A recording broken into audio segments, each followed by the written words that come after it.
Assalamualaikum. Hello mga sisilab, kumusta kayo dyan? So ngayon, pangtanghalian ang ulam namin ay manok na nilagyan ko ng atsal, patata at saka carrots. So yan, ang sarap.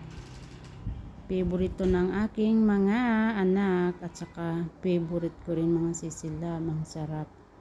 So, yung naisipan namin, yung nalang lutuin ko ulam namin pang tanghalian.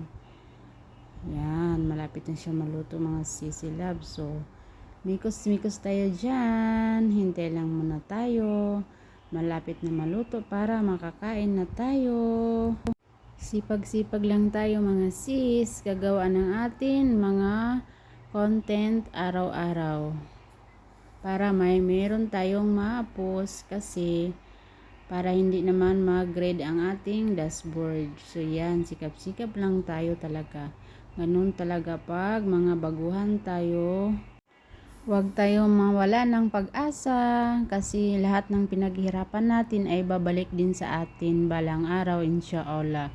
Kasi lahat naman ng pinaghirapan natin ay babalik naman din sa atin, 'di ba? Huwag natin isipin na pagod na tayo sa kagawa ng video kasi may kasabihan nga, pag pinaghirapan mo, balang araw ay babalik din sa'yo. So yan, lapit na maluto mga sisilap. Ang sarap nito, favorite ko talaga ito.